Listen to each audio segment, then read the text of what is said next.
Hey everybody, it's me, Remy, the comic book poser, and I'm here today to welcome you to End of the Poserverse. Read a bunch of books last week. Figured I'd talk about what I liked and tell you what you should pick up on this week's new comic book day if you missed it last week.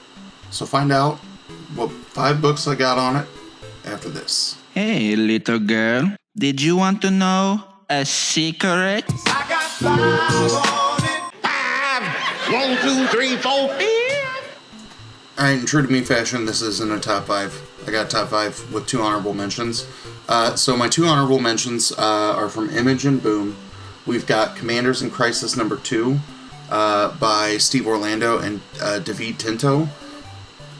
I still think this book's pretty wild, but it's good. The interesting thing that we get is an explanation as to why all of the multiverse is kind of collapsing upon itself onto one Earth. The idea that these are the presidents of failed universes is something that's kind of cool.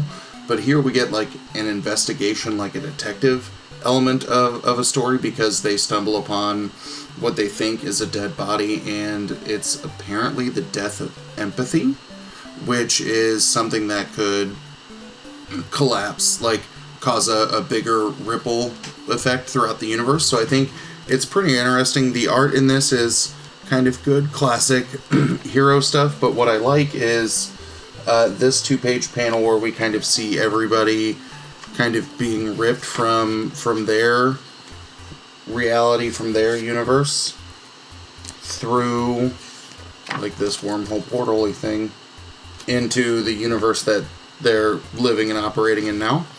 The second honorable mention is Something is Killing the Children, number 12. It's by James Tynion IV, Werther Dell'Edera, and Miquel Muerto.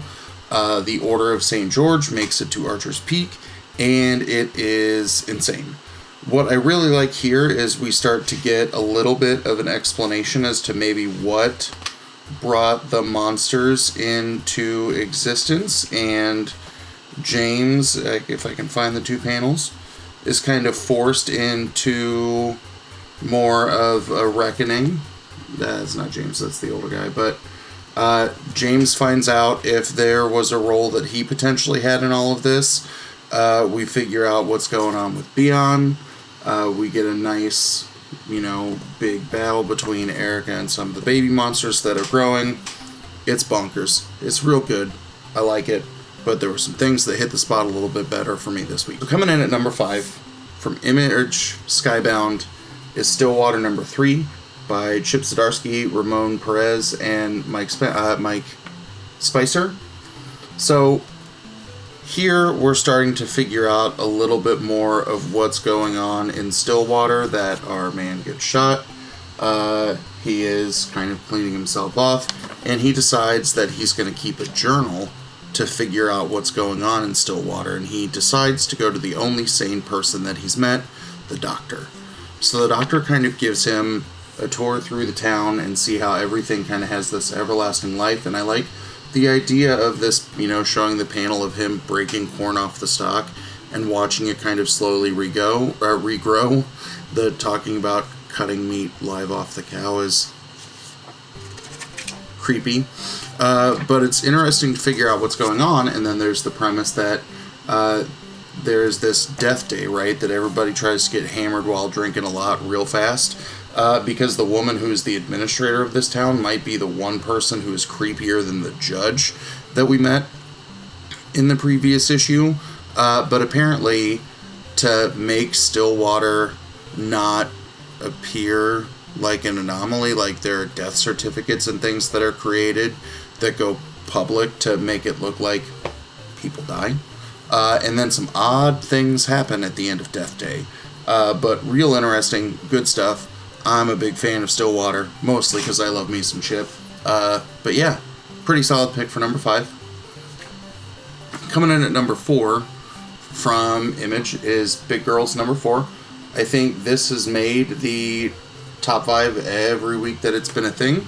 But it picks up right where it left off in terms of the 2 women fighting, because she hears the mutant speak and she doesn't want to kill it.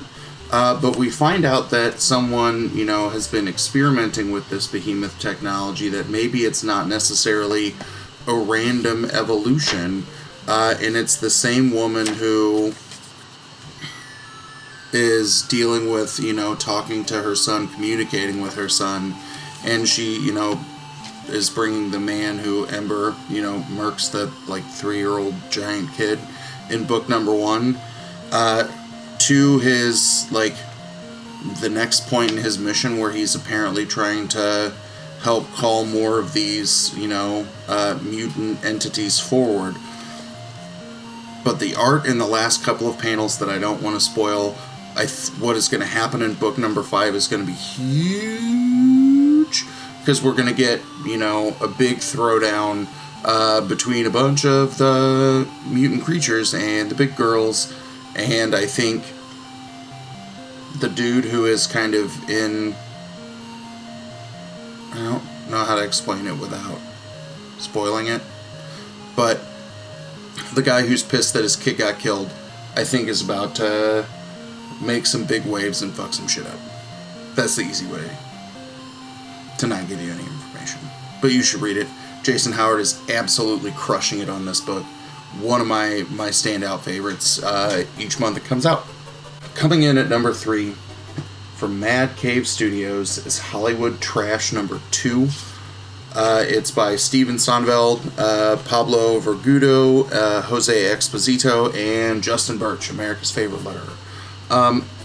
The way that I've been describing this book is like a more insane version of MacGruber, like that Saturday Night Live MacGyver knockoff. Because that's what's going on. So at the end of book 1, there's like a helicopter plane crash explosion thing that starts some wildfires in California. We see our favorite garbage men getting yelled at for not completing their routes, that they apparently can't do anything right. And then this is where it takes like a massive turn for the wild, because we find out like the dude who we think is pulling all the strings has a daughter who is creating, you know, these big like mech style robot things that we see on the cover, and there's just this massive like chase fight battle thing that is going on that I don't know what's happening. I don't know what the creators of this book are on, but I want some. I don't know which is the more insane title coming out from Mad Cave right now, if it's Hollywood Trash or if it's Terminal Punks, but these are two books that I absolutely love, and you don't get this kind of story from anybody else, and it's another reason why I think Mad Cave is crushing it, right? Seeing the greatest inventor in the world taking on 2 garbage men. Yeah, it's awesome. Coming in at number 2 is going to be a bit of a shocker, because I don't know if you've seen me throw this up on a weekly rankings very often, if ever, but coming in at number 2 from DC Comics is Batman number 103. So this is part 2 in the Ghost Stories arc. It's James Tynion in the 4th. Carlo Paglion, Danny Mickey, and Guillaume March are all on art, and then David Barron is on colors. I don't know why I really, really like this, but I do. So, the Ghostmaker shows up in 102 and basically tells Batman that he's effing everything up, that he's not being harsh enough to handle all the problems of Gotham, right? So, by Batman not killing everybody that is destroying Gotham, he is destroying Gotham. So the Ghostmaker, who has a long past with Batman, or with Bruce Wayne, like, they know each other on a personal level, and that's why I like kind of these training sequence flashbacks in the desert that really kind of show how they're two fundamentally different people, right? Ghostmaker makes the argument that what makes Bruce weak is that he feels empathy and feels pain, and that's why he's problematic. We know that this dude is super high-tech because in a fight scene early on, you hear the Oracle or Barbara Gordon kind of chiming in like, who is this guy? I can't hear him. Batman is like, don't fucking touch the ghost net, his technology, or it will eat all your shit up and it will explode. But we see a massive battle between the two of them. then it gets weirder. So Harley, who's trying to take a turn for the good, we see her like get this lovely apartment as she tries to go legit. The clown hunter decides that he's going to show up and fight her, and there's a pretty funny fight scene that shows up because she's just fully trolling him, and he's like, "Why don't you like me?" And she's like, "Look, teenage boy, wear deodorant." But there's a big throwdown between the two of them. The Ghostmaker kind of arrives. Bruce really unveils what his long-term plan is to the Ghostmaker, and then some shit happens. This arc is good. I liked what Tynion was doing in the Joker War. Like I said, I saw kind of the criticism with people who weren't happy about the end, but if it sets up what's going to happen in this in terms of like Batman, Harley Quinn, and maybe even the Clown Hunter become a new incarnation of the Bat family to take on the Ghost Hunter, like, I think it's going to be really cool. My only fear with this book is, like, I thought the idea of the designer was interesting, and then in, like, 2 books after he was unveiled, he just was that, animatronic dead body thing. So I hope that doesn't happen to Ghostmaker, because I think this is a really compelling villain-ish character, because he has the same goal as Bruce Wayne, but is willing to use more extreme ends. So I don't know. Like it. I'm a big fan, and, it's odd for me to put DC up in the top. But yeah, I really, really liked it, and I'm becoming a bigger fan of Batman. Coming in at number 1. This book is going to be hard to explain, because there is so much going on. But The Devil's Red Bride, issue number 2 from Vault Comics, is hands down my pick of the week. It's by Sebastian Gerner. The art is John Bivens, and the colorist is Iris Monahan, and the letterer is Jeff Powell. So we've got samurai, we've got, vampires going on. We have just all kinds of wild stuff that happened in the first book. But one of the things that I just really love about this is the art is stunning. I'll show that gory page again, but the display of that dead body, the darkness of the environment, the use of shadow, is really, really good. I want to show one more graphic panel out of context, but that is just gorgeous. But we get a large battle kind of between the samurai clans, right? We see people fighting and, wanting to take down the devil. And it's just compelling. This book I have literally read 7 times this week to try and figure out every single little piece of what's going on. And I love it. I keep discovering new little things, developing more little theories in terms of what I think will happen in the next book.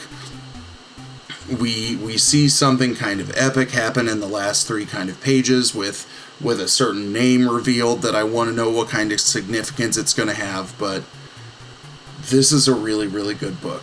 There have been a lot of people sleeping on Vault aside from, 2 or 3 titles, but this is a book that I honestly think you should pick up if you like any kind of action, any kind of horror. You're into samurai, you're into vampires, you're into Tales of the Undead. If you're even into superheroes, you're into some kind of love story, this kind of touches on so many different notes, and I can't underscore how amazing I think the combination of art and color is. That this book really sings in terms of everybody being on the same page, and this book just absolutely delivers. So Devil's Red Bride number 2, hands down my pick of the week. What did you think? Let me know down in the comments below. If there are things you want to know how I felt about from the rest of the list that I read, let me know down in the comments. I ain't got anything else. Hopefully you pick up some of these books. Tomorrow, you'll see what I'm picking up on New Comic Book Day on Wednesday the 25th. And as always, thanks for stopping by, and have a good one. Hey, little girl, did you want to know a secret? I got 5 on it. 5 1, 2, 3, 4.